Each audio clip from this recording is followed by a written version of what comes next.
Vamos entender então como dominar o seu temperamento.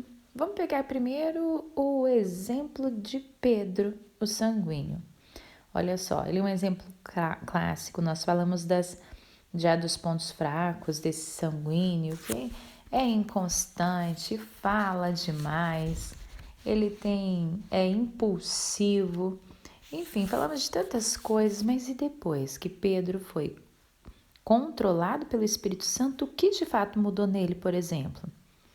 Interessante que ele é impulsivo, mas quando ele estava sob liderança do Espírito Santo, ele passou a ter um nível de sabedoria, de reação que não era a mesma.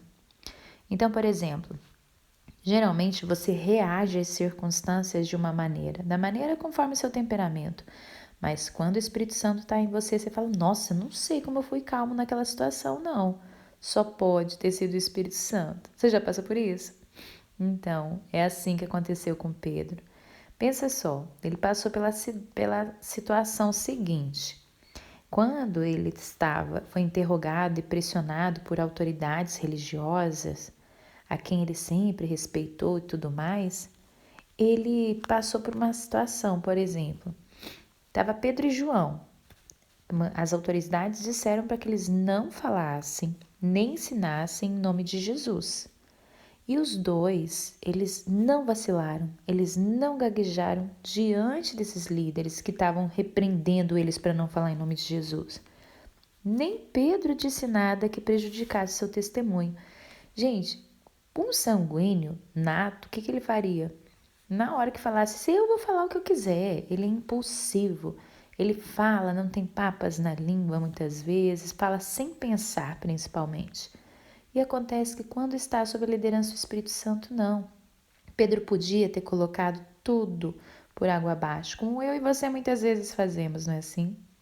Quando vê, a gente põe por água abaixo porque a gente foi impulsivo, reagiu a umas circunstâncias ao invés de respirar fundo e aprender a processar aquilo.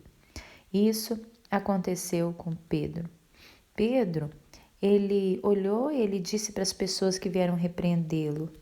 Ele disse assim: julguem os senhores mesmos se é justo aos olhos de Deus obedecer aos senhores e não a Deus, pois não podemos deixar de falar o que vimos e ouvimos.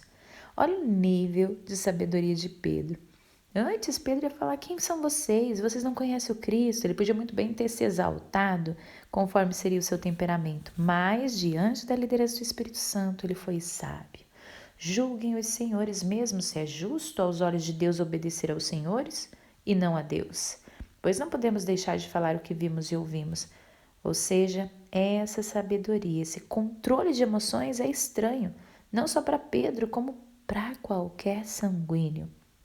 Os discípulos deixaram seus opressores, fizeram uma reunião de oração e não cessaram de anunciar corajosamente a palavra. Mas eles, ao mesmo tempo que tiveram a oportunidade de anunciar a palavra, ele, em especial Pedro, que tinha tudo para ser impulsivo, foi controlado pelo Espírito Santo. Isso não aconteceu só nesse momento. Aconteceu, por exemplo, quando teve mais evidências dessa percepção, quando Pedro, líder da igreja primitiva, ele passou a cuidar dos casos de Ananias e Safira. Você vai ver isso lá em Atos 5. Gente, ele não teve amargura na atitude que tratou esses dois. Os dois tinham defraudado o Espírito Santo, sabe? Perante toda a congregação. Eles foram expostos, mortos como exemplo na igreja. A situação toda foi encarada de forma moderada, que é uma coisa estranha para Simão, o sanguíneo. Mas Pedro, aquele que é sanguíneo controlado pelo Espírito Santo, isso passou a ser uma experiência comum. Tem mais um exemplo também, sabe? Quando Pedro, no Sinédrio, foi repreendido pelo sumo sacerdote. Não querem tornar culpados do sangue desse homem.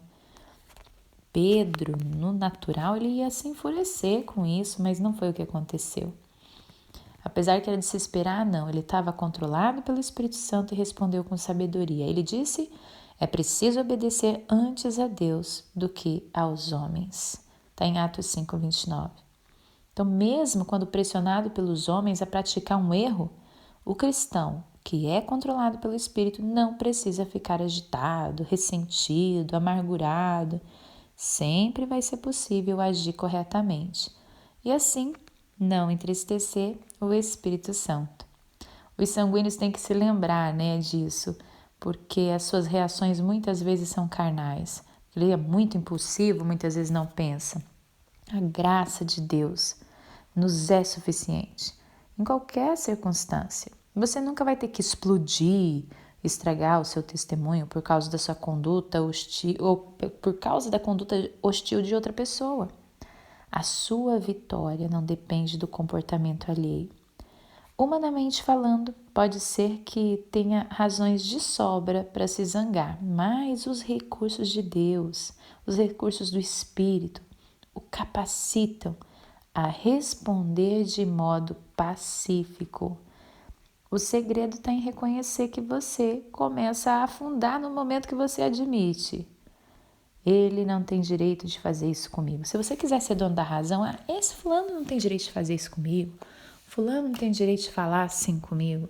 Quando você entra nesse nível, você sai do espírito, você vai para a carne e justiça própria.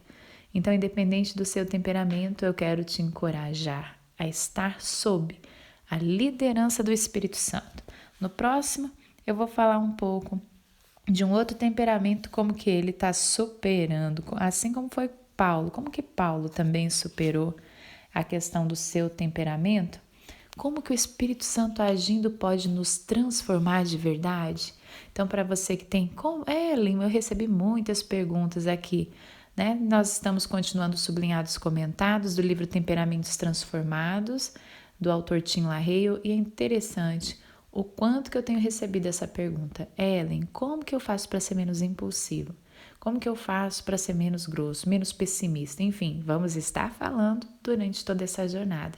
Meu nome é Ellen Klein, sou Master Coach cristã e nós continuamos aí nesse autoconhecimento para ver se a gente aprende a honrar a Deus com o nosso melhor, nos colocando embaixo da liderança do Espírito Santo.